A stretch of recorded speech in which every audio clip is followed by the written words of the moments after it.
We begin in Billings, where it was a dangerous day for drivers and pedestrians on city streets. The most recent accident claiming one life. One man is dead after his motorcycle crashed on Zimmerman Trail.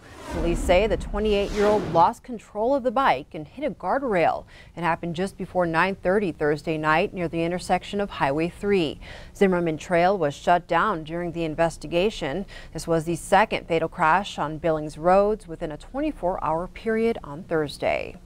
Also last night, a man was struck by a car while carrying a 6-year-old girl. The two were crossing Stone Street on Billings South Side to look at Christmas lights when they were hit by a Subaru SUV. The man was taken to a local hospital with non-life-threatening injuries. The little girl suffered minor injuries. Police have not said if any citations were issued. Making national headlines this morning, it's looking more and more like the federal government will go into a partial shutdown at midnight tonight. President Trump is demanding funding for his border wall, but Democrats are refusing to budge. CBS's Mark Liverman is in New York with the details. Congress has until midnight tonight to pass a spending package that President Trump will sign. Otherwise, a partial government shutdown goes into effect. I've made my position very clear. Any measure that funds the government must include border security. Has to. Hearing that message yesterday, House Republicans ignored what the Senate passed earlier this week, a bill with no new money for a border wall. The president said he will not sign this bill. Instead, the House passed a package that includes $5.7 billion for the wall. The A's are 217 and the nays are 185. But it's essentially dead on arrival in the Senate, where it needs Democratic support to pass a 60-vote threshold. The Trump temper tantrum will shut down the government, but it will not get him his wall. The Senate will take up the bill this afternoon. House Majority Leader Kevin McCarthy hopes for a compromise. The House has now passed a bill. The Senate has passed a bill. Now we find where the common ground lies. The White House is digging in for a fight. Anybody that didn't know that the president wanted border security in any funding bill simply hasn't been paying attention. Press Secretary Sarah Sanders said President Trump will not travel to Mar-a-Lago for the holidays if the government shuts down. Mark Liverman, CBS News. More than 800,000 federal workers will be furloughed or forced to work without pay if a deal isn't reached tonight. Also in this morning's headlines, Defense Secretary Jim Mattis resigned a day after President Trump unveiled plans to pull the remaining 2,000 troops out of Syria.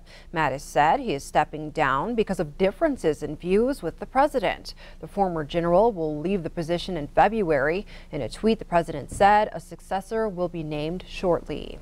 And CBS News has learned the Pentagon has been ordered to start planning a major drawdown of about 7,000 troops in Afghanistan. That's half of the U.S. troops still deployed there. The timeline remains unclear. The U.S. invaded Afghanistan after the September 11 attacks in late 2001. The 2018 Farm Bill is now law. President Trump signed the bill at a White House ceremony Thursday afternoon. The bill protects crop insurance as well as the country's sugar program to help level the playing field for U.S. producers. It also secures funding for land-grant universities, including MSU and Montana's agriculture research stations. Although the bill does not include new work requirements, in order to be eligible for food stamps, the president directed Agriculture Secretary Sonny Perdue to move forward and enact such reforms. Our goal is to move these Americans from dependence to independence and into a good-paying job and rewarding career. Therefore, I have directed Secretary Perdue to use his authority under the law to close work requirement loopholes in the food stamp program. Under this new rule, able-bodied adults without dependents will have to work or look for work in order to receive their food stamps.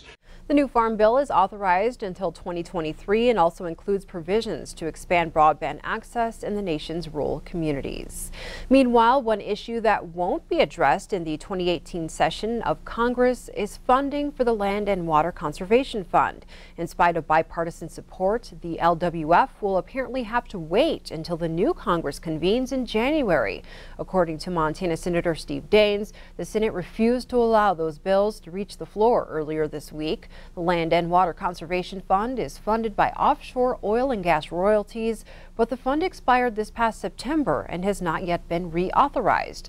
Until Congress acts, the fund is losing an estimated $2 million per day.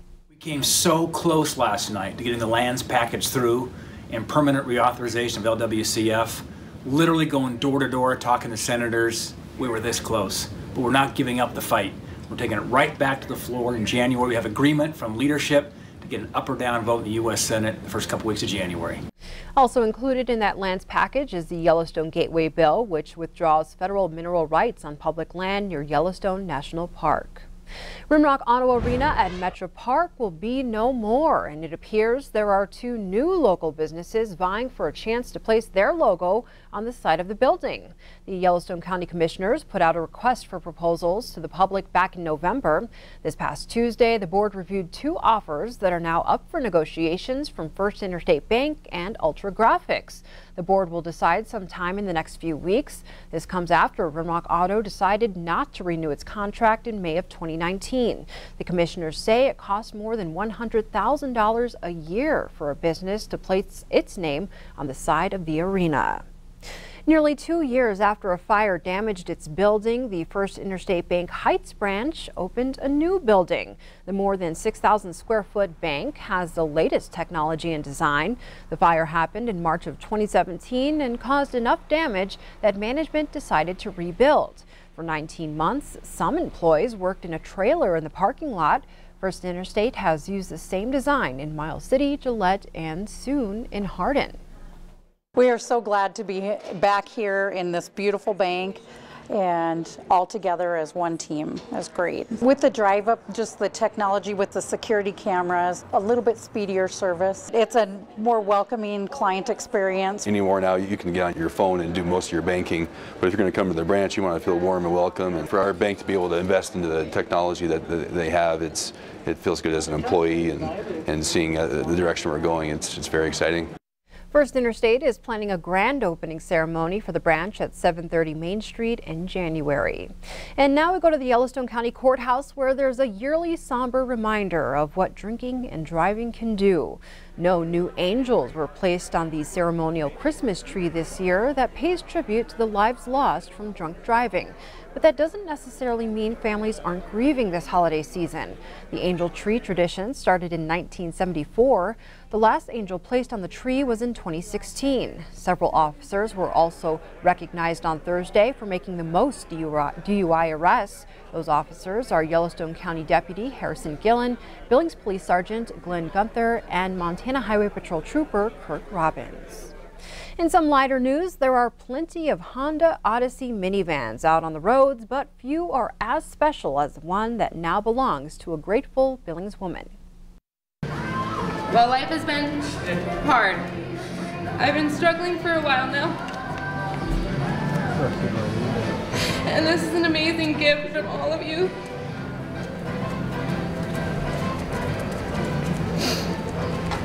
I just want to say thank you.